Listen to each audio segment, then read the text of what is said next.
Ay, ayan pa. Isa pa yan. Ang sabi niya sa akin na ang toxic mo raw kasi.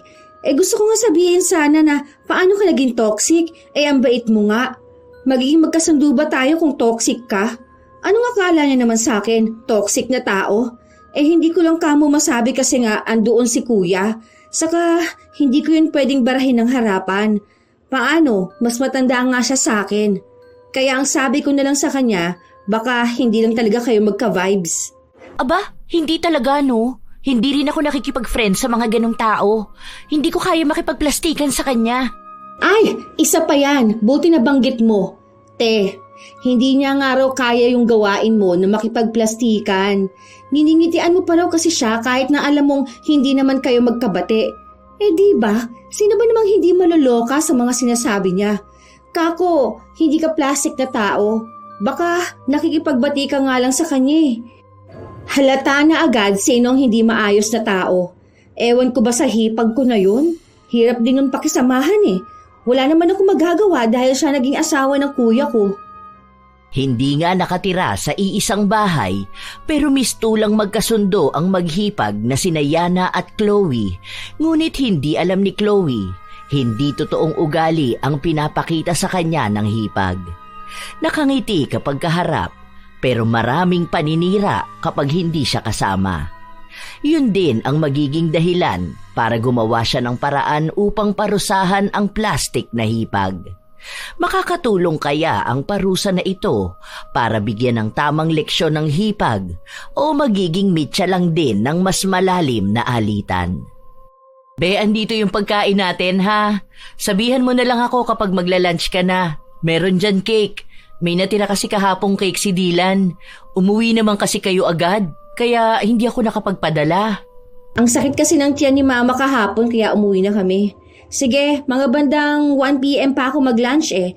Pero kapag gutom ka na, baba ka na lang sabihan mo ako. Gusto mo magkape? Magtitimpla ako tapos kainin natin yung cake. Mamaya pa naman magbubukas ang salon. Sige lang, te. Go ka lang kung anong gusto mo. Kung titingnan ng iba, mapapansin na magkasundo sina Yana at Chloe, lalo pat asawa ni Chloe ang kuya ni Yana. Mabait naman si Chloe, hindi lang sa asawa o sa biyenan, maging sa mga kapatid ng kanyang asawa. Isa sa naging mistulang kakampi niya ay si Yana na siya ring katrabaho niya sa salon. Pero yon ang akala niya. Dahil kapag hindi sila magkausap, kung ano-ano ang sinasabi ng dalaga tungkol sa kanya. Ipinagkakalat pa nito na tamad si Yana kapag nasa bahay lang. Hindi sila nakatira sa iisang bahay pero magkatabi lang ang mga bahay nila.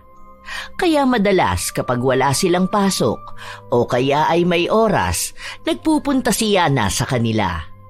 Kahit na iisang salon lang ang pinapasukan nila, magkaiba naman ang ginagawa nila. Si Yana ang gumagawa sa buhok ng mga customer habang si Chloe naman ang manikurista. Sa taas nakapwesto si Yana kasama ang isa pa niyang katrabaho. Isang araw, may pumasok na customer sa salon at hinahanap si Chloe. Wala siya, Nay. Day off niya ngayon. Princess, ikaw na lang dito. Wala naman akong gamit, be. Saka nasa taas naman si Ate Ann. Hindi ka ba marunong mag-foods pa? Marunong, pero baka magalit sila sa akin. Alam mo naman na yan ang gawa nila. Baka ako naman ang awayan ni Ate Ann. Umiiwas lang ako sa gulo. Hindi yan. Akong bahala sa'yo. Ako kukuha ng gamit ni Chloe. Dito naman sa babayan eh. Magpapaayos din naman ang buhok si Ma'am. Bahala yan magalit si Ann. Wala naman akong pakialam sa kanya, no? Saka si Chloe, hindi yun magagalit sa akin. Subukan niya lang. Sumbong ko talaga siya kay kuya. Pasalamat nga siya na pinapakisamahan ko pa siya rito sa trabaho. Ang pangit din naman ang ugali niya. Kinabukasan, pagpasok ni Chloe, nalaman niya ang nangyari. Wala kasing naging trabaho si Ann dahil kinuha nilang mga nasa baba. Hindi naman kasi siya bumababa dito, te. Kasi naman, yung ibang customer, alam mo naman na ayaw nilang umakyat, di ba? Saka, nasasaktuhan na nagpapaayos ng buhok. Andito naman si Princess kaya siya na lang ang pinaano ko. Sana tinawag niyo na lang si Ann. Bababa naman yun dito. Para namang ako pang nasisisi mo, te. Tumutulong lang din naman ako eh. Sa'yo nang gusto ng customer eh. Wala naman ako magagawa sa request nila. Dapat kasi bumaba si Ann dito. Kilala mo naman yun eh. Ayaw niyang makikipagkaibigan sa kahit na sino. Kaya nga hindi yun bumababa. Yun na nga, te. Magkakatrabaho tayo. Dapat nagkakaisa tayo. Saka kahit naman wala siyang gawa, may sahod pa rin siyang 200. Okay na yun. Bawi na lang siya ngayon. Basta kapag ganyan, sabihan mo siya. Bababa naman yon basta may customer.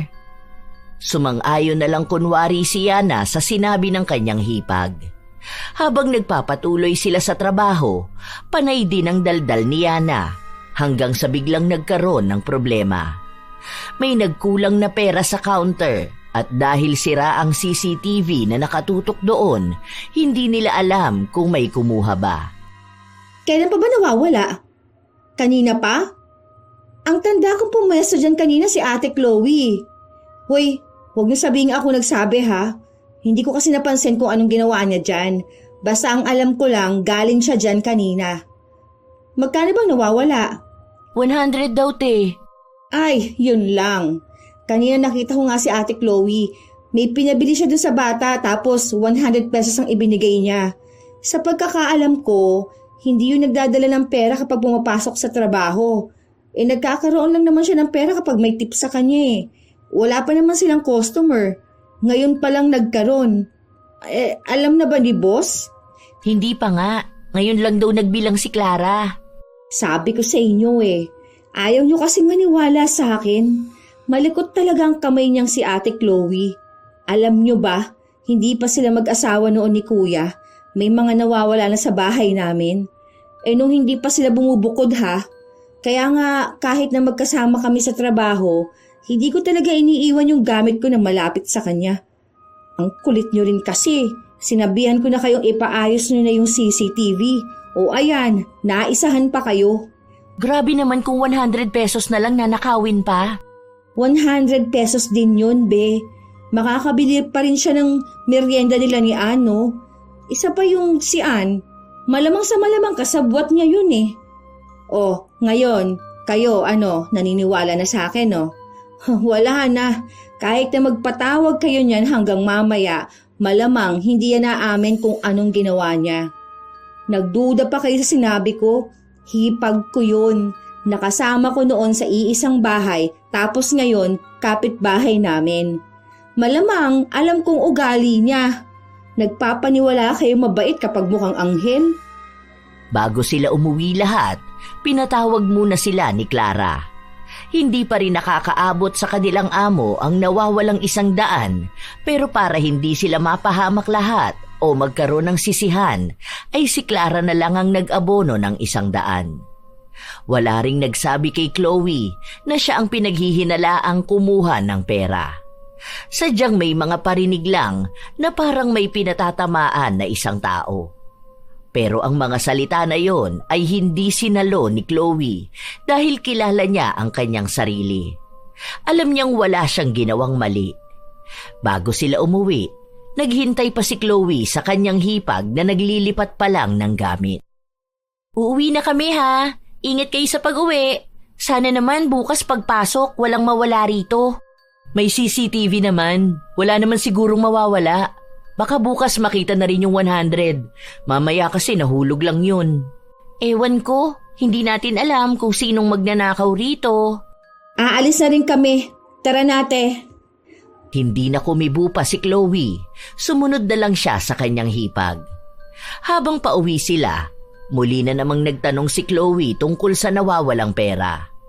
Dahil si Yana ang nasa ibaba at mas marami sila doon, malamang ay may alam ito sa kung sino ba ang kanilang pinagbibintangan. Wala namang sinabi te. Saka lahat naman tayo kinausap, di ba? Okay. Nagtataka lang kasi ako. Hindi naman siguro nila kami pinagbibintangan ni Ann, no? Lalo na si Ann. Kasi yun, hindi niya kasundo ang mga tao dun sa babae. Hindi naman, te. Nagulat lang kami nung sinabi na kulang nga raw ng 100. Pero wala namang binanggit kung sinong pinaghihinalaan. Kung pinaghihinalaan kanila, aawayin ko sila.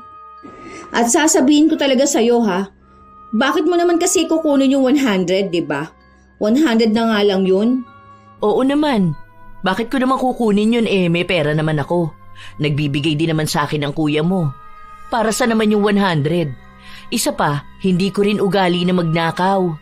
Ayun na nga. Kaya alam ko rin na hindi mo yun gagawin. Wala naman silang sinabi. Pero ewan ko lang kay Ann ha. Kasi nga, sabi mo kaaway niya yung iba sa work natin.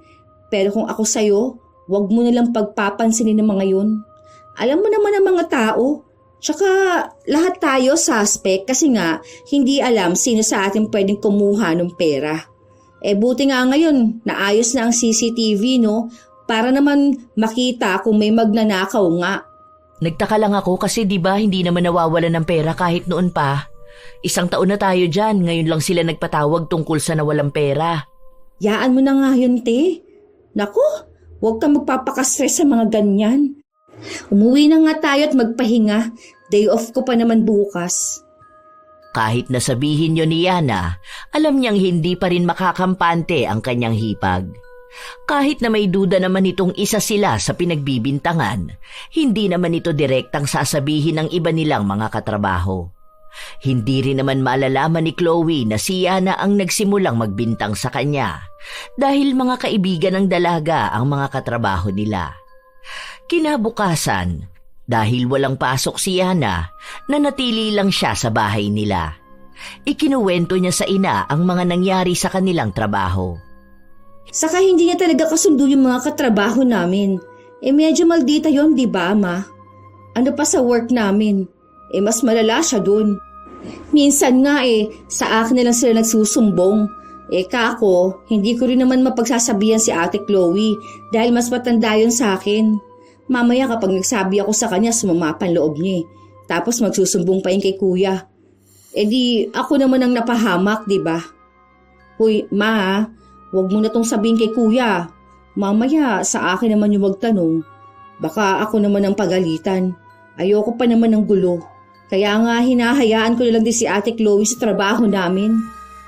Hindi naman masyadong naniniwala ang kanyang ina sa mga sinasabi niya dahil para sa kanya ay mabait naman si Chloe. Ay, si Mama. Nagbibigay lang sa'yo ng pera yung tao, mabait na agad. Hindi mo naman kasi yun masyadong kilala. Baka nga mabait sa'yo kasi biyanan ka niya. Iba naman ugali niya kapag nasa trabaho siya. Sabi nga nung mga kasamahan ko, buti raw nakabukod sila nun ni Ann kasi nakakapagtrabaho sila lang maayos. Panay pa yung reklamo sa mga kalat doon, tapos siya naman na makalat. Kaya nga sila magkasundo nung Ann kasi parehas sila ng ugali. Sabi nga nila, sino ba naman na magiging kaibigan ng maldita? Di kapwa niya maldita, diba? Dalawa sila kaaway ng lahat sa trabaho.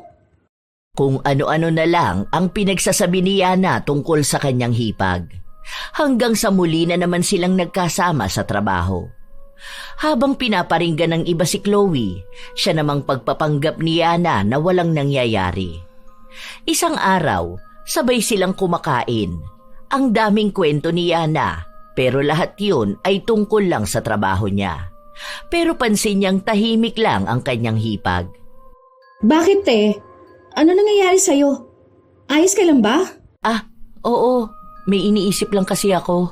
Tungkol ba saan? Parang may iba kasi akong pakiramdam dito sa trabaho natin. Feeling ko ayaw nila sa akin. Nakikisama naman ako. Huwag mo nilang silang pansinin, te. O baka feeling mo lang yang ganyan. Anong klase bang ayaw nila sa'yo? Nakikisama naman ako sa kanila, di ba? Kaso alam mo yung parang ayaw nila sa akin. Wala naman akong ginagawang mali. Baka yan yung sa di ba nung nakaraan nakaaway mo si bakla? Alam mo naman yun, friends sa lahat yan. Tagal na nun Kahit na matagal na yun, hindi nila yun basta nakakalimutan. Lalo na kapag mga bakla, naku, mga mapagtanim yan sila ng sama ng loob Hanggat wala ka namang ginagawang masama, wala kang dapat ikatakot. Alam mo yung mga ganyang klase ng tao, mga wala lang yung magawa sa buhay. Kung aawayin ka nila, ano naman, di ba? Hanggat nandito ako, may kakampi ka. Huwag mong pagpapapansinin ng mga yan. Salamat, Yana. Bala ko na kasing mag-resign Alam mo yung feeling ko kasi ang bigat ng pakiramdam ko. Kahit kasi anong pakisama ko sa kanila, parang lahat sila nagawan ko ng mali. Yung nangyari naman sa amin ni Bakla, tungkol naman yun sa trabaho. Wala naman yun sa akin. Saka normal lang naman hindi magkasundo sa trabaho, di ba? Pero hindi na para patagalin. Nako, huwag ka mag-resign. Alam mo naman na kailangan yun ng pera. Alam ko ang dahilan kaya ka nagtatrabaho dahil gusto mo ang tulungan si kuya. Kapag ba nagpadala ka sa mga yon, matutulungan ka ba nilang mag-provide sa pamilya mo? O hindi naman, di ba? Huwag ka umalis. Ikaw lang ang talo. Ang daming magagandang salita na sinabi si Yana. Mga bagay na sa tingin niya ay kailangan ng kanyang hipag. Wala kasing kapatid si Chloe, kaya si Yana ang nakikita niyang kapatid na mapagsasabihan niya ng mga hinanakit niya. Malaki ang tiwala niya rito, lalo pat kapatid ito ng kanyang asawa at maganda naman ang pinapakita sa kanya. Ni minsan din ay hindi sila nagkaroon ng pagtatalo. Habang abala sa trabaho si Chloe, abala rin ang hipag niyang magpakalat ng mga maling kwento tungkol sa kanya. Ewan ko ba dun? Ang sabi niya pa na kayo ang dahilan kapag nag-resign siya. Baka kamo sabihin niya tinatamad na siya, no? At gusto niyang kuya ko na lang ang bumuhay sa kanya. Ang galing naman niya, di ba? Ay, ano yun? Magpapakaprinsesa siya sa bahay nila. Porket ba, isa pa lang anak nila? Oh, bakit naman pati kami nadamay? Nagpaparinig kasi kayo sa kanya. Ang sabi ko nga sa kanya, wag na lang kayong pansinin. Baka kamo natatamaan kasi siya ng mga parinig namin. Ewan ko ba dyan sa hipag mo? Ano bang nagustuhan dyan ng kuya mo?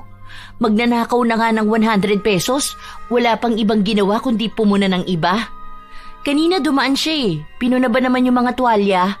Sabi niya bakit daw hindi pa yun isampay. Nakita na nga niyang lahat kami may ginagawa Narinig ko nga yun kanina. Hindi ko na nga lang din pinansin. Ako kasi, sa totoo lang, umiiwas ako sa mga ganitong awayan namin. Baka kasi kapag nagkagulo kami, alam mo yun, asawa niya si kuya. Malamang kapag yun nagsumbong sa kuya. Hindi na ituloy ng dalaga ang sinasabi niya matapos na marinig na may pababa mula sa itaas. Paglingon niya, si Chloe yun. Ang kaninang daldala nila ay naging tahimik dahil bumaba ang pinag-uusapan nila. Saan ka pupunta, ate? Lalabas lang ako saglit. May pinapaabot sa akin ng kuya mo. Ewan ko, sabi niya nag-order daw siya ng kape para sa akin. Saglit lang ding lumabas si Chloe. Pagpasok niya sa loob, isang mamahaling kape lang ang bitbit niya. Isa lang pala binili ng kuya mo. Sabi ko isabay ka na Hati na lang tayo. Hindi na, te. Okay lang ako. May kape naman akong pwedeng itimpla dyan. Sa'yo yan Enjoy mo na lang yan. Deserve mo naman yan at pagod ka rin ngayon. Naghintay talaga si Yana na umakyat ang kanyang hipag. Matapos na masigurado na nasa itaas na nga ito, doon lang siya muling nagsalita. Kita mo yun? Ang mahal ng kape na pinabili sa kuya ko, no? Akala mo anak ng mayaman Para namang hindi siya nagkakape ng 3-in-1. Payag ganun, hindi ka man lang binilan. Gusto pa kayong magkahati. Hoy, kaya ko rin bumili ng ganun, no? Bakit pa ako makikihati? Bigyan niya yun si Ann na mukhang mahirap na hindi pa nakakainom ng mamahaling kape. Hayaan mo yan sila. Wala naman akong pakialam sa iniinom niyang kape, no? Mag-Starbucks siya Nagnanakaw nga siya na 100. Kuya mo nga raw ang nagbigay sa kanya noon. Sus! Hindi naman yun totoo. Alam mo yan si Chloe, ano yan? Alam mo yung kapag may ginagawa siya o may gusto siya, tapos gagawin niya o bibilhin niya, sasabihin niya na dahil sa ibang tao. O katulad niyan, binilihan daw siya ni kuya. Baka kamo pinilit niya si kuya. Bibilhan ba siya ng ganyan? Sayang ang pera. Nag-iipon nga sila Tingnan mo na lang yung gusto niyang mag-resign tapos kayo ang dahilan. Ganon kasi ang ugali niyan. Naku, para namang hindi ko yan nakasama ng matagal sa bahay. Pinaalala mo na naman yan. Nakakainis na naman. Hay, bahala kayong mainis sa kanya. Basta ako, nagsasabi ako ng totoo. Baka yung mga pagpaparinig ninyong ganyan sa kanya, masabi pa sa boss. Baka nga, ang malala niyan, siya pa ang panigan. Tingnan ninyo ang amo ng mukha niya, di ba? Ang bilis lang mapaniwala ang isang tao kapag siyang nagsabi. Sarili ko ang nanay hindi naniniwala sa akin. Paano, binibigyan ng pera ni Chloe? Alam mo naman mga matatanda, konting pakita lang ng bait, akala nila mabait na talaga.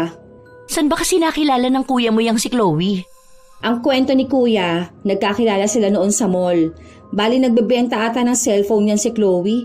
Tapos si kuya naman bibili ng cellphone. So, ayun, nagandahan daw si kuya. Laging binibisita yan si Chloe hanggang sa naging girlfriend niya. Isipin mo yun, 1 month pa lang sila ni kuya nag-live-in na agad sila. Oh, buti na lang pinakasalan din siya, no? Buti hindi nagalit ang mga magulang niya na nakipag-live-in siya. Ilang taon siya nun? Wala naman mga magulang yan eh. Lumaki yan sa ampunan. Siguro mga 19 siya nung naging sila ni kuya. Tapos 20 siya nung nagpakasal sila. 2 years pa bago sila nagkaroon ng anak. Tingnan mo, halata sa kanyang wala siyang magulang kasi wala nagdisiplina sa kanya. Ewan ko ba dun kay kuya? Mahal na mahal niya rin yan eh. Ang tamad kaya niyan sa bahay nun. Naalala ko nung buntis yan. Nakikitira pa sila dun sa bahay.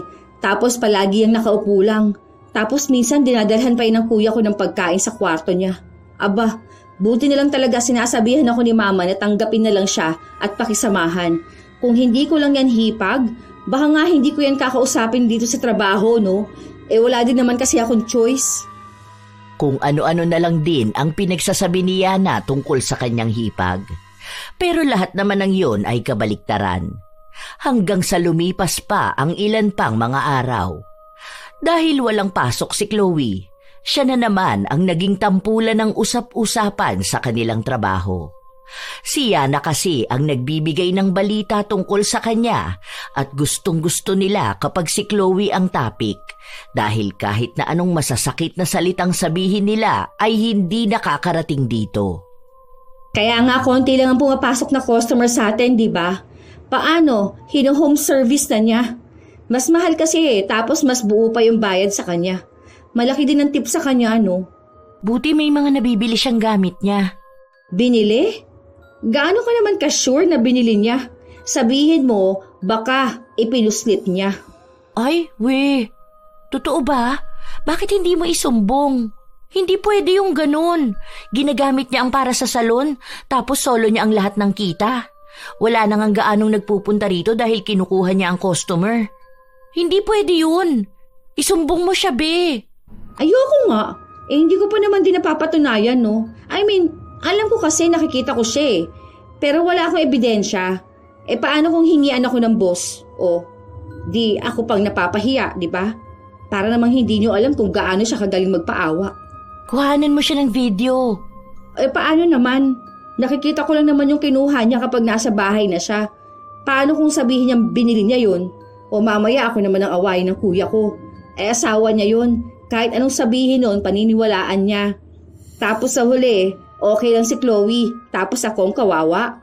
Kaya nga pinakikisamahan ko na lang siya kahit na ayoko. Sa bagay, may point ka naman. Kawawa ka naman. Ang hirap pa naman makisama sa ganong klase ng tao. Sinabi mo pa. Basta yun ang alam ko. Minsan kasi kahit na may alam na tayo, hindi tayo pwedeng basta nalang magsasabi. Dahil yung mga ganyang tao kay Chloe, magagaling yung mga yan. Sa halip na sila ang mahuhuli, ikaw pang mababaliktad sa huli. Basta ako, sinabi ko na sa inyo, kaya pwedeng kayo na rin ang magbantay sa kanya. Dahil sa sinabing yon ni Yana, nagkaroon ng paghihigpit sa kanilang trabaho. Mula pagpasok at paglabas nila, kailangang ipakita kung ano ang laman ng kanilang bag. May listahan din silang ipapakita pagpasok at kung ano ang nadagdag paglabas nila. Kung may naidagdag, kailangang isulat kung saan yon galing. Kung customer ang nagbigay, dapat ay may ebidensya na sa customer nga galing. Nung una, wala namang problema kay Chloe dahil handa naman siyang ipakita kung anong laman ng kanyang bag.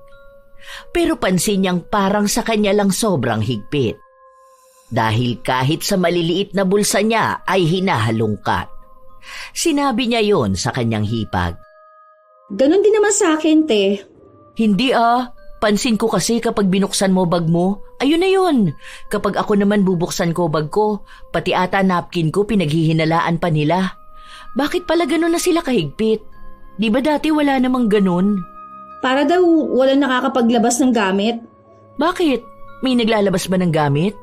Hindi ko alam. Basta narinig ko lang parang may mga nawawala ata. Lalo na yung mga madaling maibulsa. Kaya ayun, naghigpit na nga. Lahat naman tayo niyan apektado. Sa halip na pauwi na lang tayo, kailangan pang ipakita. Baka sanay lang tayo na maluwag sila. Alam mo naman, ibang mga negosyante, di ba? Minsan, bigla na lang nagkakaroon ng rules. Kaya wag mong isipin na ikaw lang, te. Lahat kaya tayo. Nakumbinsi naman ni Yana ang kanyang hipag na wag nang masyadong isipin ang mga ganong bagay dahil baka sarili niya lang ang binibigyan niya ng problema. Kahit na tunay naman ang kutob ni Chloe na dahil sa kanya ang naging pagbabago ng patakaran. Hanggang sa dumating ang araw na itinigil din nila ang ganon. Kaya mas lalong nainis ang iba nilang mga katrabaho dahil hindi pa rin nila nahuhuli ang ginagawa ni Chloe na pagpupuslit ng mga gamit. Hindi rin naman nila masabi sa kanilang amo dahil kahit sa CCTV wala silang makita. Sa lahat pa naman ay bantay sarado nila si Chloe. Tibay ng hipag mo, be. Ang galing magtago, ano? Sabi ko sa'yo hindi nyo yan mahuhuli kahit na anong gawin nyo. Kilala ko yan nung nakaraan nga, diba? Sabi ko panay siya reklamo. Feeling niya kasi pinagkakaisahan na siya ng mga tao rito. Ang sabi ko na lang, baka naman iniisip niya lang na ganun, diba? Dahil totoo naman na walang may inggit sa kanya para siyang pag-initan. Sinabi niya yun? Ang kapal naman ng mukha niya. Bakit naman maiinggit sa... Hindi na naituloy ni Princess ang sasabihin niya dahil bumaba si Chloe. Oh, bakit ang tahimik niyo naman dito? Naistorbo ko yata ang usapan niyo. Hindi naman, te. Tungkol lang naman sa promo, pinag-uusapan namin. Kanina pa yun, paulit-ulit lang. Pinababa kasi ako ni Ann, meron daw customer. Kaso, nagpapariban pa yata. Oo, te. Wait mo na lang, pinapabanlawan pa yung buhok Pagtapos na dito ka na. Sige, balik ako. Kuha lang ako ng gamit. Nandyan pala si boss. Wala na kasi kaming foot-soak liquid. Para sana ihanda ko na yung tubig. Magpapainit na ako. Sabihin na lang namin, te ha. Lumabas ata saglit. Umakyat na rin agad si Chloe. Nakiramdam muna sila bago muling nagpalitan ng mga komento. Sabi sa inyo feeling ko kaya mabilis maubos yung foot soak dahil inuuwi niya. Pwede yung ilagay sa baunan ha. Lalo na kung tapos naman na siyang kumain. O tapos kapag uwi ng bahay sa kanya, isasalin. Tapos hugasan niya. Talino, di ba? Agad naman din niyang napaniwala ang kanyang mga katrabaho. Dahil doon, sa tuwing nanghihingi si Chloe ng gamit, iniisip nila na kaya yun mabilis na nauubos dahil nag-uuwi siya. Sa mga sumunod na araw, iba pa rin talaga ang pakiramdam ni Chloe sa kanyang mga katrabaho. Hindi niya lang madirekta ng tanong ang mga ito dahil minsan ay nginingitian naman siya ng mga ito. Kapag kay Yana naman siya nagtatanong, wala naman itong sinasabi sa kanya. Hanggang sa isang araw, wala si Yana sa trabaho at maagang umuwi si Chloe. Bakit Ano nangyari? Ang aga mo naman yata. Nagsarado ba na maaga ang salon? Hindi, umuwi na lang muna ako. Paano? Nakasagutan ko yung si Princess. Naiinis ako sa ugali niya. Ang sabi ko magpapalit na nga kami ng nipper kasi nga mapurol na yung gamit namin. Baka kako kasi makasugat kami ng customer. Siyempre kapag nangyari yun sa amin magagalit. Tapos damay pa yung trabaho namin, di ba? Ang sinabi ba naman sa akin, wag ko raw gamitin sa labas yung nipper. Kapag customer daw sa salon, yun lang daw. Tapos nagsagutan na kayo? Oo, hindi ko naman kako nilalabas yun. Ano bang akala niya sa akin? Meron akong nipper dyan, bagong bili ko lang yung mga yun. Kung iniisip niya na galing sa salon ng gamit ko, baka gusto niyang ipakita ko sa kanya ang mga resibo ko. Mga gamit ko lahat yun. Binili ko sa Shopee yun. Saka ano bang inaano niya sa akin yung mga hino-home service ko naman, mga matatagal ko na yung customer. Baka naman hindi ganun ang ibig niya sabihin, te. Hindi naman sa kinakampihan ko siya ha. Kasi hindi ko naman alam ang totoong nangyari. Saka hindi na uso ngayon ang kampihan. Kapag nalaman ko na lang din yung side niya, saka ako magsasalita. Hindi rin naman ako naghahanap ng kakampi. Umuwi na lang muna ako kasi naiinis talaga ako sa kanya. Hindi ko alam kung anong problema niya sa akin. Wala naman kami napag-awayan.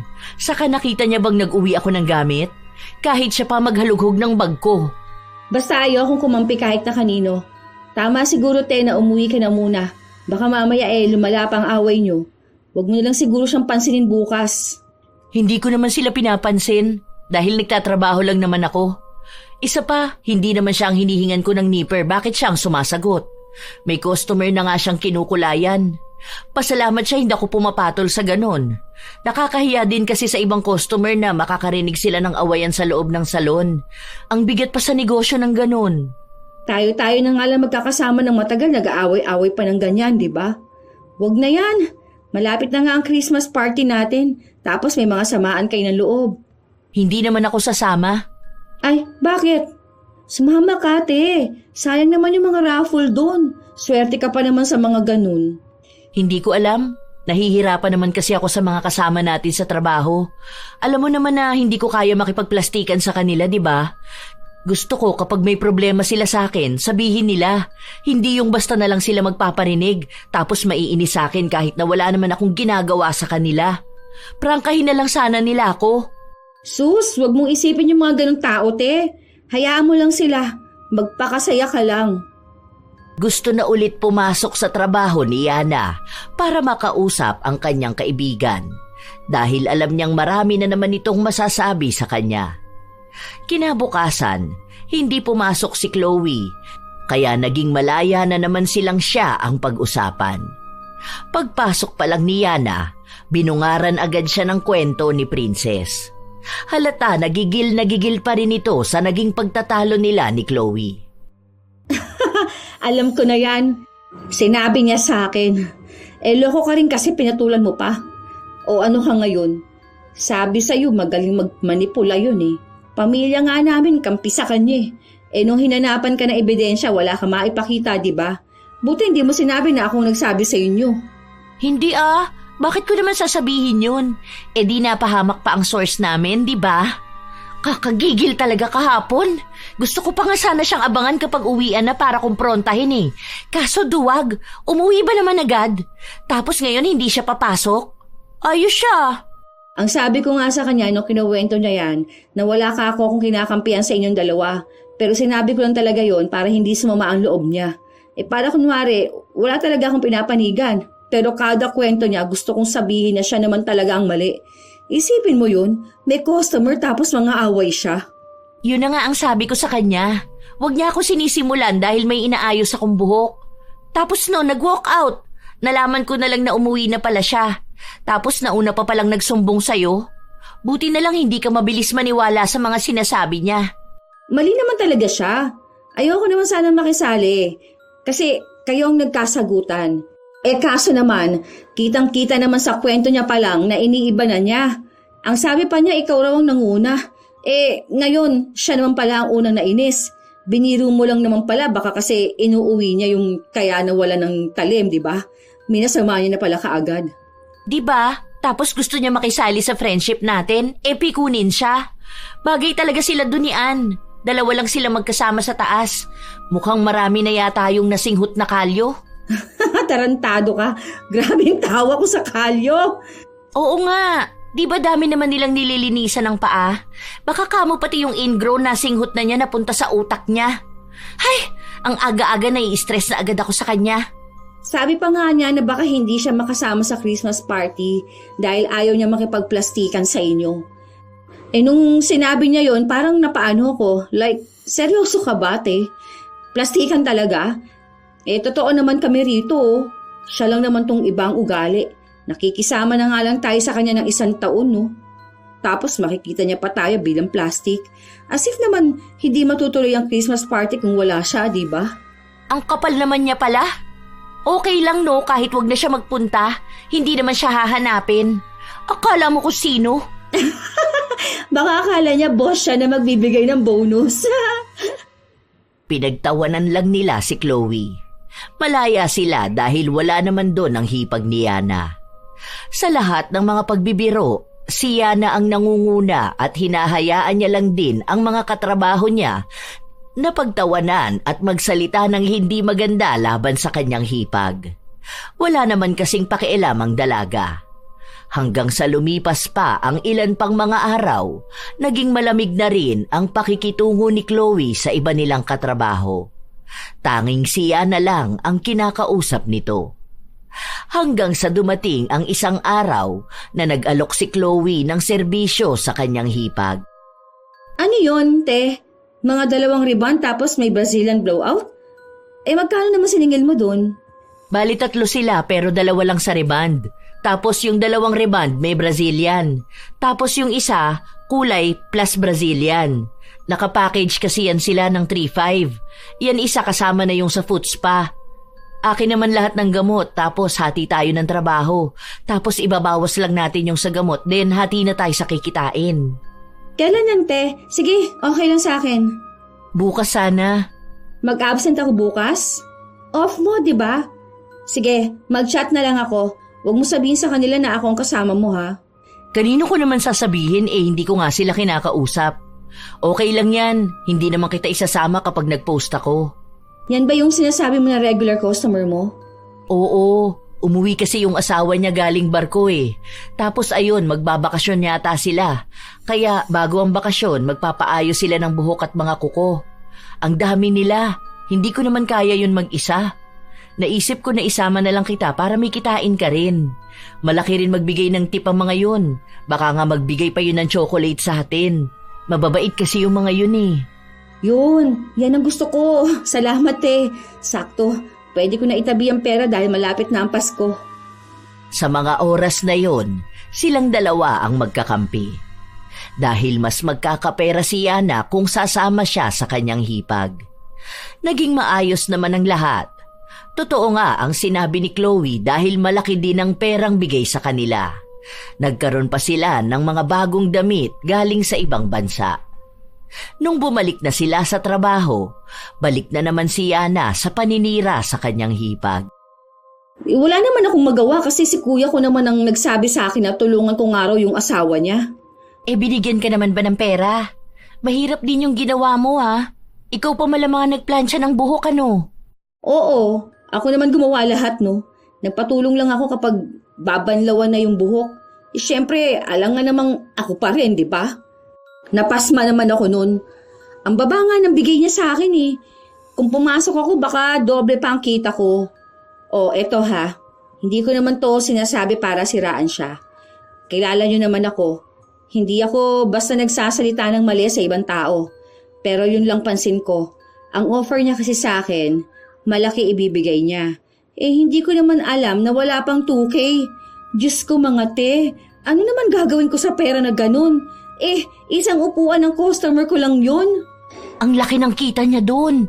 Malamang baka nasa mahigit 10K yun. Sabi niya mahal daw ang gamot eh. Kinukuha nga lang niya yun. Ewan ko, saan niya naman nakuha yung pang-reband? Hoy, hindi sa akin ha. Ano naman gagawin ko doon kung magnanakaw ako? Magkano lang yun eh. Dapat hiniritan mo pa. O kaya nagsabi ka ng dagdag nung ando ng kuya mo. Yoko nga. Baka magalit pa sa akin si kuya. Iisipin nyo na nagbigay na nga sa akin yung asawa niya. Sinasabi pa naman na palagi na mabait ang asawa niya. Weh, mabait ba yung ganun? Mapagsamantala ng kapwa niya? Ay, ito na naman ako. Nakakapagsalita na naman ako ng hindi maganda sa kapwa ko. Magtrabaho na nga lang muna tayo. Sa mga sumunod pang buwan, tagu pa rin ang tunay na pag-uugali ni Yana sa kanyang hipag. Habang tingin sa kanya ni Chloe ay kakampi, siya pala ang tunay na kalaban. Hanggang sa dumating ang isang araw bago dumating ang kanilang Christmas party. Hindi pa rin alam ni Chloe kung sasama ba siya. Para magmukhang may pakialam ang dalaga sa hipag, sinubukan niya itong kumbinsihin. Sakto naman na naroon si Brian na asawa ni Chloe. Yun na nga kuya, ako na nga nagsasabi sa kanya na huwag niyang pansinin yung mga yun. Pwede naman siya mag-enjoy. Sayang naman yun no, minsan na nga lang sa 1 taon. Ang inaalala niya kasi sino ba yun? Princess? Bakit? Ano bang meron kay Princess? Nasabi ko naman na sa'yo, di ba? Yun pa rin bang issue niyo tungkol sa nipper? Akala ko ba tapos na yun? Wala naman na rin nasasabi sa akin si Princess. Baka kasi hindi niya lang sinasabi sa'yo dahil alam niyang maghipag tayo. Minsan kasi ang bigat talaga ng pakiramdam ko kapag nandyan sila. Alam mo yung parang grabe na yung katoksikan. Pero kung talagang ayaw mo, wag mo nalang pilitin. Ikaw na lang magsabi sa boss nyo. Baka naman gawan pa nila ng issue ang ate Chloe mo doon. Hala, sayang naman pala yun kuya. Pero sa bagay, tama naman din. Baka kasi hindi ka rin maging masaya doon kapag ganyan. Sige, ako nilang bahala magbantay doon. Kapag pinag-usapan ka nila, aawayin ko talaga mga yon. Hindi naman yung ganyan. Baka naman dalawa pa kayong magkaroon ng kaaway sa trabaho nyo. Siyempre naman kuya, kakampi ako kay ate Chloe.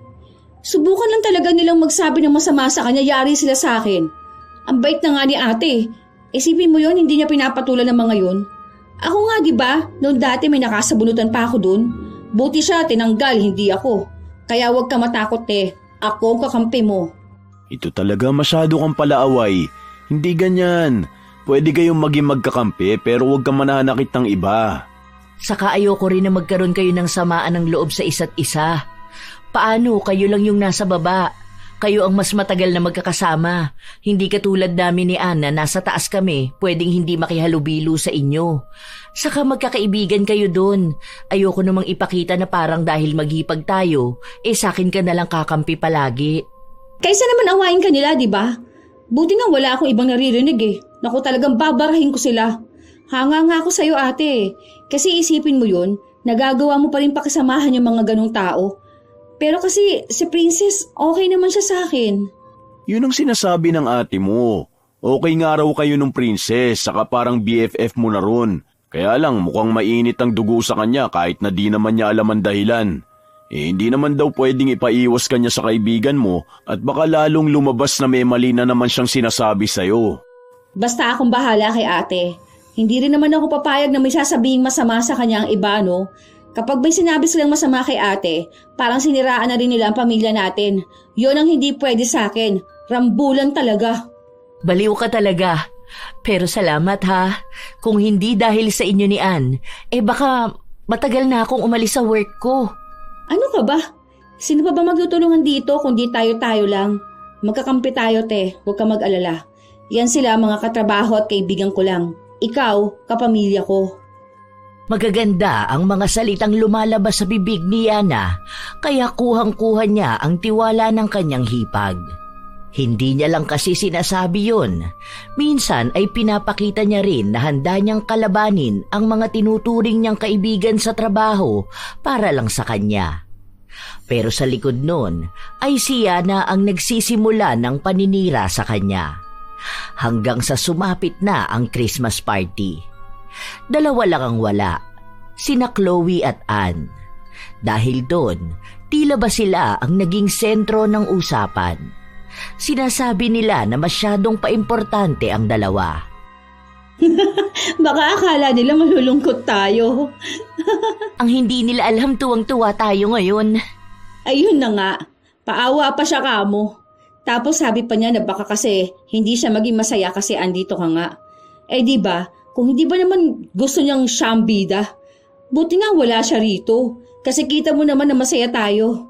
G na G tayo sa lahat ng palaro.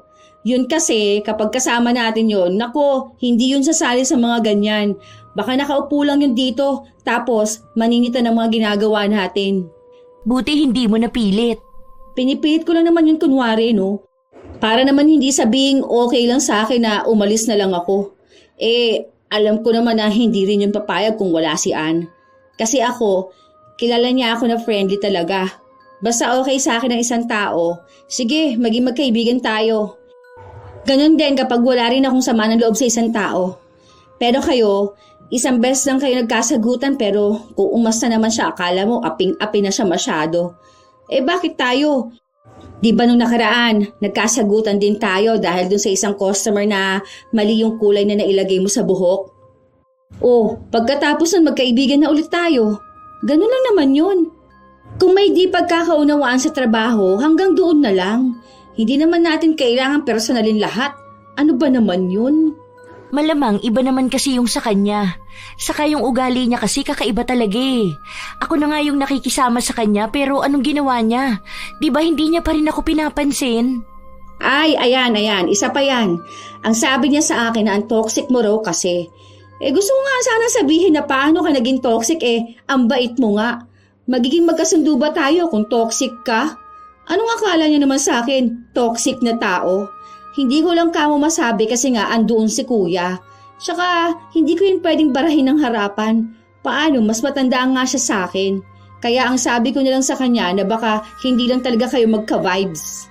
Aba, hindi talaga no. Hindi rin ako nakikipag-friend sa mga ganong tao. Hindi ko kaya makipagplastikan sa kanya. Ay, isa pa yan, buti na banggit mo. Te, hindi niya nga raw kaya yung gawain mo na makipagplastikan. Niningitian mo pa raw kasi siya kahit na alam mong hindi naman kayo magkabati. Di ba? Sino ba namang hindi maloloka sa mga sinasabi niya? Kako, hindi ka plastic na tao. Baka nakikipagbati ka nga lang sa kanya. Halata na agad sinong hindi maayos sa tao Ewan ko ba doon sa hipag ko na yun?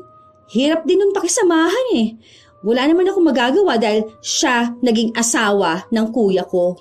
Nanggigigil ako sa hipag mo. Naku, ang saya ng araw ko ngayon, ganyan ang malalaman ko. Kaya ko nga siyang iningitian kasi nga gusto ko na sana makipag-ayos sa kanya. Ibig sabihin pala nun mali pa ang ginawa ko. Ako pa ngayon ng plastic ha? Sige, ganyan pala ang gusto niya. Sige lang, wag na lang kami mag-usap dalawa.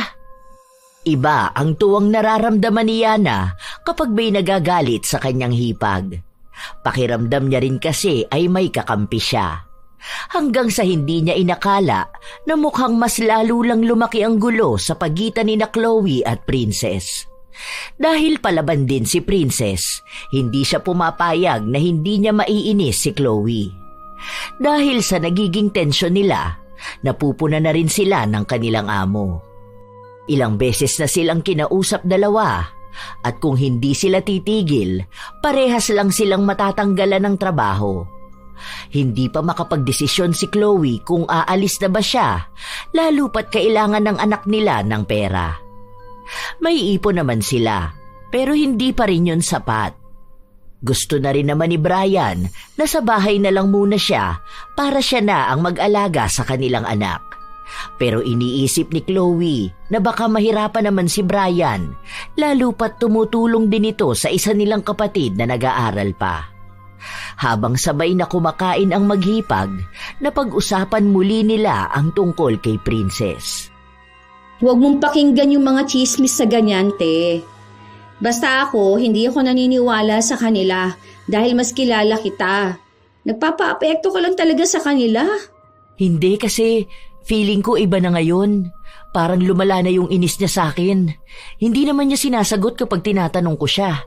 Panay lang siya sabi sa akin na alam ko na dapat ang problema. Paano ko nga malalaman kung hindi naman niya sinasabi sa akin? Gusto mo ba, te, na ako na lang ako mausap sa kanya? Hindi na, baka madamay ka pa. Hayaan mo na lang ako. Kaya ko naman ang sarili ko Naiinis lang ako sa kanya. Minsan kasi nagpaparinig siya, pwede naman niya akong kausapin. Nagtitimpi na nga lang ako kasi parehas na nga kaming may warning. Baka mamaya kailangan niya rin ng trabaho, di ba? Ako na lang siguro muna ang iiwas. Sana naman tumigil na lang din siya sa panay pagpaparinig sa akin. Kasi alam mo, sa totoo lang sobrang hirap nitong ganito. Ang tagal nating magkakasama sa trabaho, tapos panay lang siraan, di ba? Oo, te, gets naman kita. Kaya nga gusto ko rin kausapin si Princess kung okay lang sana sa'yo. Kaso iniisip ko rin na baka masamain niya ako, di ba? Tapos mas lalo lang lumala ang away ninyo. Tapos isipin pa niya na nagkakampihan tayong dalawa. Gawin mo na lang, te, kapag may narinig kang sinasabi niya, huwag mo na lang pansinin. Isipin mo na lang na pumapasok ka sa work para sa pamilya mo at sa pangangailangan mo ng pera. Kung sadyang hindi siya mapakisamahan, siya na may problema nun. Yun na nga ang ginagawa ko. Kaya hayaan mo na siya, huwag mo nang pansinin. Nag-aalala din kasi ako na baka pati ikaw madamay.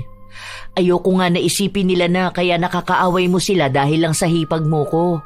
Maayos naman sila sa'yo kaya huwag ka na makigulo. Oo, te. Pero kapag need mo nakakampi, nandito lang ako ha. Alam mo naman na tayong dalawa magkakampi Hayaan na natin sila.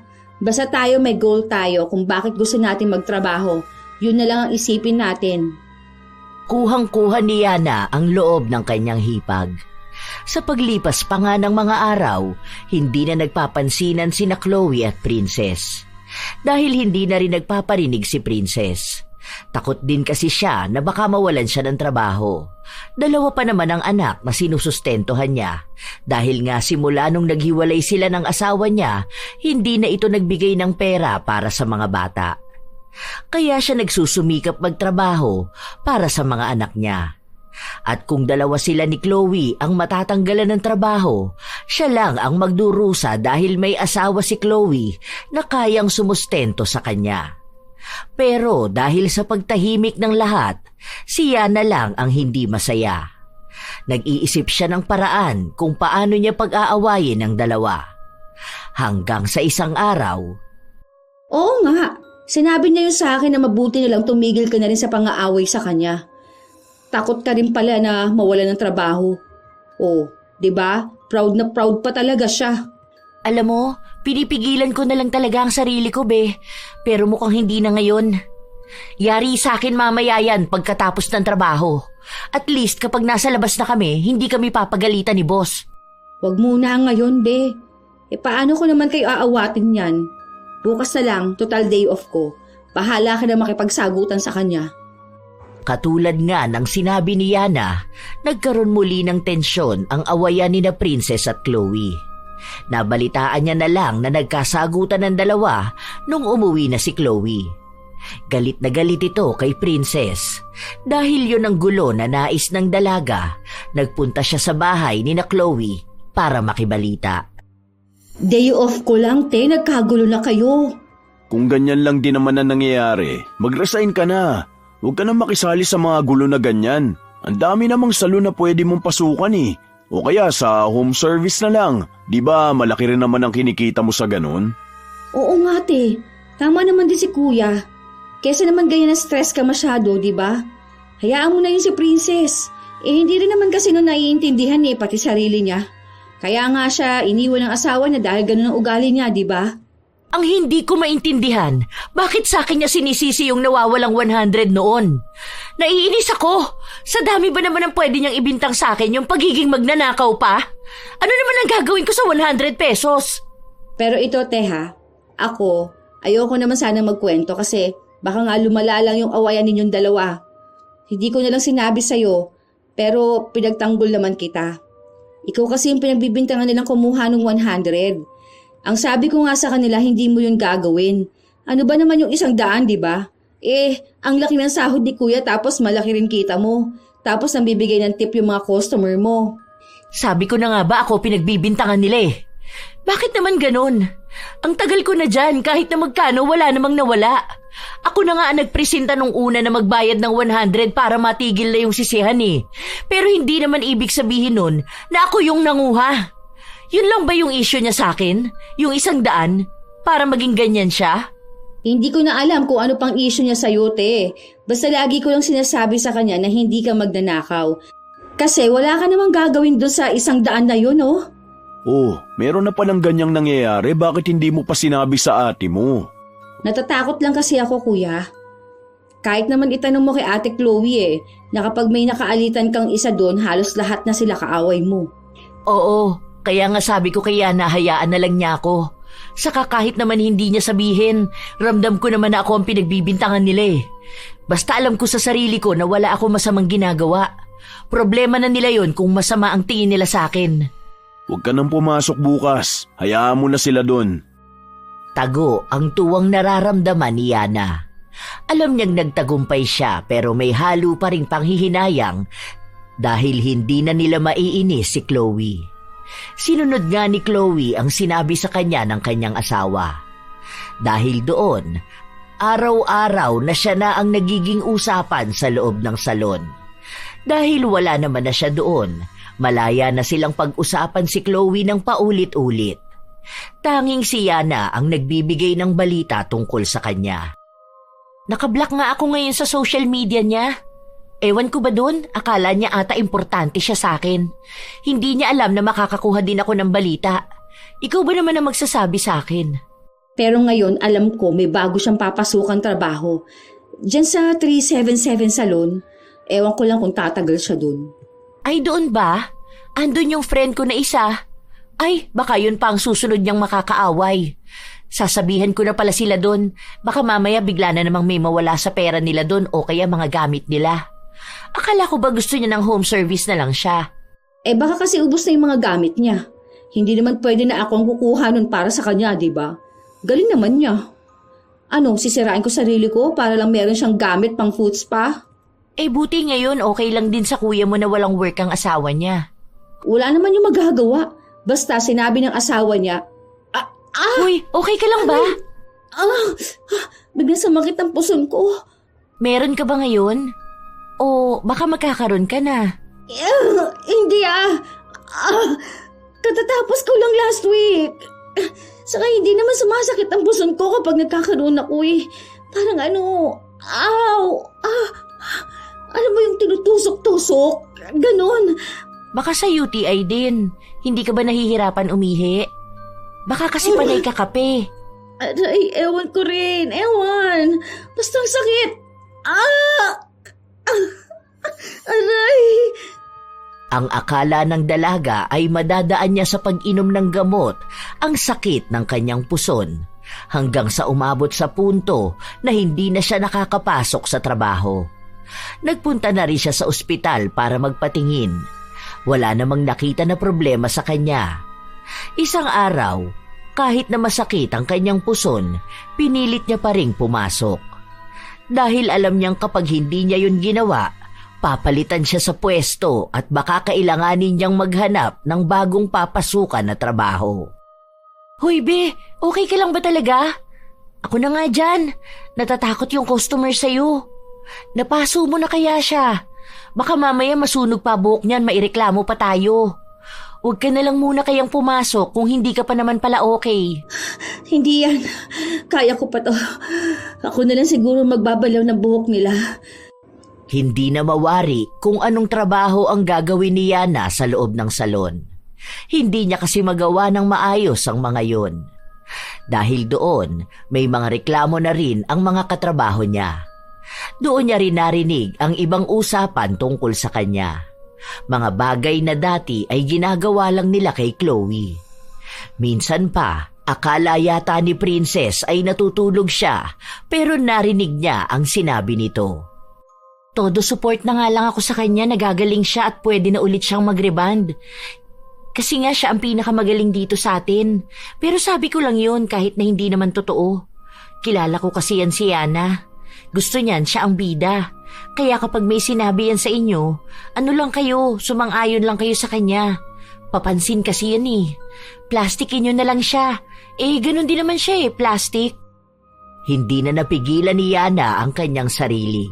Kaya lumabas siya para sugurin ang tinuturing niyang kaibigan. Plastic ka pala! Akala ko pa naman kaibigan kita. Pare-pareho lang kayo rito. Anong pinagsasasabi mo? Okay ka na ba, be? Sabi ko magpahinga ka na lang muna. Ako, tigilan mo sa bait-bait mong ganyang princess. Baka akala mo hindi ko narinig ang sinabi mo. Alam kong pinaplastic mo lang ako. Narinig ko talaga. Ha? Hindi ko alam yung sinasabi mo. O kayo, naniniwala ba kayong plastic ako, ha? Akala ko pa naman magkaibigan tayo. Tapos kapag hindi pala tayo magkaharap kung ano-anong sinasabi mo sa akin. Be, hindi ko talaga alam yung sinasabi mong ganyan. Kung may masakit sa'yo at mainit yung ulo mo, wag mo naman sana kaming idamay rito. Gusto lang namin magtrabaho. Iba pala ang pagiging plastic mo, no? Ang lakas mo pa diyang magkunwari na wala kang ginagawang mali. Kapag kinukompronta ka na, nagiging duwag ka na. Hindi nakipagtalo si Princess. Dahil sa naging palaaway si Yana, naging problema rin siya sa kanilang trabaho. Hanggang sa mismong amonan nila ang nagtanggal sa kanya. At sinabi na kapag pinilit niya pa ring manggulo, maaari siyang kasuhan at baka hindi na siya makapasok sa iba pang salon. Inis na inis ang dalaga sa mga nangyayari sa buhay niya. Ni hindi man lang niya na ipagtanggol ang kanyang sarili. Gabi-gabi rin siyang hindi makatulog. Hindi lang dahil sa sakit ng kanyang puson, kundi na rin dahil sa pag-iisip kung siya na ba ang ginagawang usapan ng mga tao roon. Na paano kung pinagtatawanan na siya at masasakit na salita na rin ang sinasabi sa kanya. Wala namang ibang magsusumbong sa kanya dahil mukhang lahat din doon ay pinaplastik siya. Isa ang mga bagay na yon sa nagiging dahilan kaya nagkakasakit at nangangayayat siya. Wala pa rin siyang trabaho dahil hindi siya gaanong makakilos. Wala rin namang salon na kukuha sa kanya. Hanggang sa isang hapon, wala ang kanyang ina. Mag-isa lang siya sa bahay, nakaupo siya sa sofa. Aray! Bakit ba hindi umiepekto sa akin tong hot compress na to? Sobrang sakit talaga. Ayoko na! Tapos naman akong datnan eh. Bakit hindi pa rin ito nawawala? Ang sakit! Sobra! Naiiyak na lang ang dalaga sa nangyayari sa kanya. Pero kahit naman anong gawin niyang pag-iyak, hindi nawawala ang sakit ng kanyang puson. Hanggang sa pumasok sa bahay nila ang kanyang hipag. Be, may niluto akong tinola. Baka gusto mo, mainit pa to. Ang sabi kasi ni Brian, wala nga raw si Mama, kaya baka hindi ka pa kumakain. Sige te, lapag mo na lang dyan. Kumain ka para may lakas kang harapin ang mga kwento nila tungkol sa'yo. Anong kwento, te? Mga kwento na ginagawa ninyo noon tungkol sa akin. Anong sinasabi mo, te? Huwag na tayo magplastikan dito, Yana. Dalawa na lang naman tayong nakakarinig. Hindi ko alam yung sinasabi mo, te. Anay! Ano ba to? Masakit talaga yan. Kasing sakit ng pagtatraidor mo sa akin. Alam mo, mabait naman sana ako, Yana eh. Hindi ko naman yan gustong gawin sa'yo. Pero kasi, ikaw tong nagsimula ng gulo. Akala mo ata hindi ko alam na ikaw yung nagpakalat na ako ang kumuha ng 100 pesos. Hindi ko alam yan. Narinig ko mismo yung recording. Ikaw mismo ang nangunguna magsalita. Kung ano-ano pang sinasabi mo tungkol sa akin. Hindi ko na yun iisa-isahin dahil alam kong kabisado mo yun. Hindi lang kita kinokompronta dahil alam kong itatanggi mo lang din kahit na may recording na. Kaya ayan, siguro naman deserve mo yan. Alam mo ba ngayon, ikaw naman ang pinag-uusapan nila?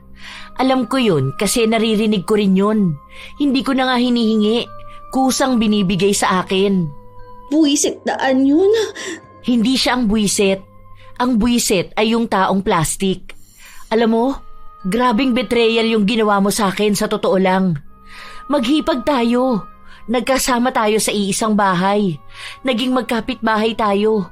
Akala ko pa naman magkapatid na talaga tayo. Paano? Kasi sobrang bait mo naman sa akin kapag magkausap tayong dalawa. Todo tanggol ka pa sa akin. Kung hindi ko pa narinig yung mga pinagsasabi mo, hindi ako maniniwala. Alam mo, sobrang nasaktan ako. Pero hindi ko to sinabi sa asawa ko dahil baka magalit lang siya sa'yo. Ayoko mag-away kayo ng asawa ko dahil baka bigla siyang pumili sa ating dalawa. Na alam kong mas pipiliin niya ang pamilya namin. Wala naman ako nakikita na nagawa kong mali sa'yo. Meron ba? Inaaway ba kita noon? Hindi naman, di ba? Wala akong matandaan na pinagtalunan natin ng malala. Kaso ewan ko ba kung bakit mas pinili mo pa sila kesa sa akin. Kung bakit mas pinanigan mo pa yung mga kaibigan mo kunwari na ngayon ikaw naman na ang topic nila. Bigla ka nag-overthink, di ba? Kasi ganyan yung pinaranas mo sa akin noon. Ang hirap lang tanggapin. Ewan ko kung hihingi ka ba ng tawad sa akin o pipilitin mo pa rin na wala kang ginawang mali. Ikaw na lang ang bahala. Dahil pagdurusahan mo pa rin naman ang mali mo. Hindi na nakaapila pa ang dalaga sa sinabi sa kanya ng kanyang hipag. Sa mga sumunod pang araw, mas lalong lumala ang sakit ng kanyang puson. Minsan, kahit na madaling araw ay nagigising siya dahil sa sobrang sakit. Ayoko na! Ang sakit na! Utang na loob, tama na to. Aray! Ayoko na! Bakit ba ako pinarurusaan ng ganito? Ayoko na nito. Hindi ko na talaga kinakaya ang sakit. Kahit na anong pagmamakaawa niya na matanggal ang sakit, walang nangyayari sa kanya. Sa katunayan ay mas lalo lang itong sumasakit. Hanggang sa ilang araw pa ang nakalipas. Halos lahat na ay ginawa nila pero hindi talaga maibsan ang sakit ng puso ng dalaga. Hanggang sa naiwan na naman siyang mag-isa sa bahay. Walang pasok sa trabaho ang kanyang kuya, kaya ito ang nagdala ng pagkain niya. O ano, kumusta ka naman na? Sobrang sakit pa rin talaga, kuya. Ano ba naman yung nangyayari sa'yo? Tignan mo nga, ang payat mo na. Minsan naririnig ko sa madaling araw umiiyak ka. Bakit kaya ganyan yan? Ewan ko rin, kuya. Baka kasi karma ko na to sa ginawa ko kay Ate Chloe. Ginawa mo? Ano bang ginawa mo? Kasi naman, kuya, huwag ka rin magagalit sa akin, ha? Kasi ako yung naninira sa kanya sa work namin noon. Tama nga naman siya. Yung mga naging kaibigan ko nang gusto ng kasiraan ng iba, yun din ang sisira sa akin. Nalaman ko na lang din na pinaplastic din pala nila ako. Ay nako, yan ang nga bang sinasabi namin sa'yo noon, di ba? Na hindi lahat ng kinakaibigan mo talagang magiging kaibigan mo. Yung iba kaya lang gustong maging kaibigan para may kasama silang manira ng ibang tao. Ngayon na wala na silang makuha sa'yo, ikaw naman ang magiging topic nila. Sa dami ba naman ng tao ang Ate Chloe mo pa? Ang bait niya sa'yo. Yun na nga, kuya. Hindi ko naman alam kung paano ako hihingi ng tawad kay Ate Chloe. Ang laki ng kasalanan ko sa kanya. Imbis na tulungan ko siya at ipagtanggol sa mga tao na pangit ang tingin sa kanya, ako pa itong nagpapasimuno. Sorry, kuya. Pasabi din kay Ate Chloe na sorry. Promise, pangako ko talagang hindi na ako uulit na maging plastic. Hindi ko na siya aawayin. Alam ko na talaga kung ano ang mali ko. Kung hindi pa ganyan ang nangyayari sa'yo, mananatili ka pa ring plastic na tao. O siya, ikaw ang humingi ng tawad sa kanya. Maghintay ka mamayang gabi pag uwi niya. Ikaw ang kumausap sa kanya. Ramdam na ramdam ni Yana ang sakit na kanyang nararamdaman at ang pagtatanto ng mga kamalian niya sa buhay. Tunay naman na nawala na siya ng mga tinuturing niyang kaibigan. Dahil ang mga kaibigan na yun na mismo ang naninira sa kanya ngayon. Nang kinagabihan, nagpunta nga sa kanya si Chloe. Nang makita siya ni Yana, hindi na ito makapagsalita. Sabi sa akin ni Brian, gusto mo raw ako makausap. Kasi ate, sorry. Sorry ko nasaktan kita. Sorry ko ang dami kong maling nagawa sa'yo. Akala ko kasi noon masaya ang mga kaibigan ko kapag nasisira ang pangalan mo. Yun pala, masaya sila na tayo ang nasisira. Okay lang, gets ko naman na galit ka talaga sa akin. Hindi naman kita masisisi eh. Pero sana dumating ang isang araw na maging maayos tayong dalawa. Hihintayin ko na mapatawad mo ako. Sorry talaga. Hindi kumibo ang hipag ni Yana, pero nakatingin lang ito ng diretso sa kanya. Mukhang kapansin-pansin naman na totoo ang sinasabi ni Yana. Nangako rin siya na kapag naging maayos na silang dalawa, tototohanin niyang poprotektahan niya ang pangalan ng hipag. Ngayon na siya mas naniniwala na silang dalawa ang magkakampi, hindi ang mga kaibigan na gusto lang makarinig ng mali ng ibang tao. Ilang linggo pa ang nakalipas nang unti-unting nakaramdam ng ginhawa si Yana. Nananakit pa rin minsan ang kanyang puson, pero hindi na ito katulad noon na wala na siyang ibang ginawa kundi ang umiyak. Dahil doon, kahit na paano ay nakakakilos na siya. Pinapakita niya rin kay Chloe na nagiging mas mabuti na siyang hipag. Hanggang sa muli na naman silang nakapag-usap. Sorry din sa nagawa ko sa'yo. Nanguna rin kasi ang galit ko eh. Okay lang, te. Naiintindihan naman kita. Kasi kung ako nga nagalit nung nalaman kong pinaplastic lang ako ni Princess. Ang buong akala ko talaga magkaibigan kami eh. Hindi pala. Tapos, kung sa kanya nga sobrang sama na ng loob ko, Tayo pa kaya na ilang taon na tayong magkasama, tapos akala mo okay lang ang pakikitungo ko sa'yo. Hindi naman pala, di ba? Sino ba namang hindi sasama ang loob? Mabuti nga, bati na tayo. Oo, talaga. Kaya magpapakabait ka na ha. Ang kulit mo kasing bata ka. Pero, marunong ka ba mangkulam? Turuan mo naman ako. Hay, hindi pwede.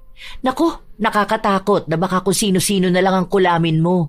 Kukulamin ko lang si Princess. Hindi na, tama na. Hayaan mo na lang siya makahanap ng katapat niya. Ano ba yan? Gusto ko na ako naman ang katapat niya. Akala ko ba magiging mabait ka na? Mabait ako sa'yo, pero hindi sa kanya. Sige na, te. Hay, tigilan mo ko.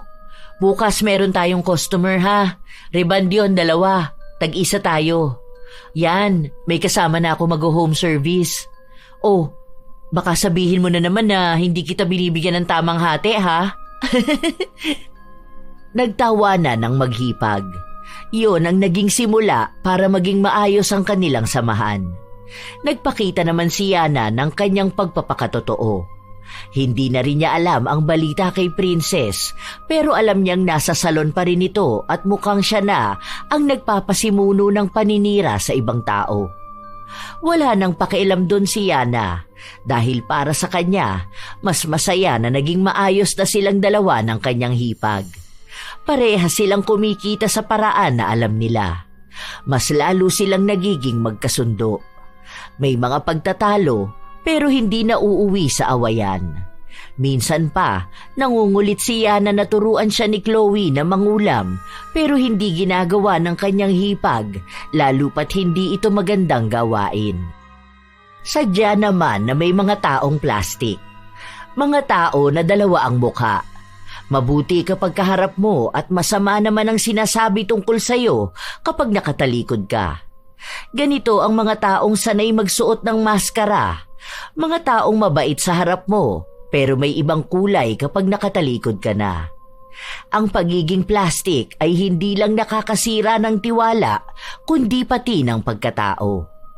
Dahil sa sobrang pagnanais na magustuhan ng lahat o makisama, nakakalimutan na nilang maging totoo. Pero ang katotohanan, mas magaan sa pakiramdam ang pagiging tapat kaysa sa pagpapanggap. Tunay naman na mahirap sabihin ang totoo, ngunit mas mainam naman ito kaysa maging plastic. Maging taong may isang mukha, hindi yung iba't ibang ugali, depende sa kung sino ang kaharap. Dahil sa mundong puno ng pagpapanggap, ang pagiging tapat ay isa ng bihirang katangian. At kung gusto mong makuha ang tiwala at respeto ng iba, magsimula ka ring maging totoo sa isang tao, nakikita man niya o hindi. Kaya mas mainam talaga na maging totoo, mga apo. Kung ayaw mo sa isang tao, hindi mo na kailangan pang magpanggap na gusto mo siya.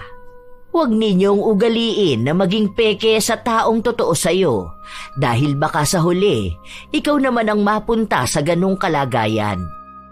Kayo ba mga apo, minsan na rin ba kayong nakakilala ng taong plastik?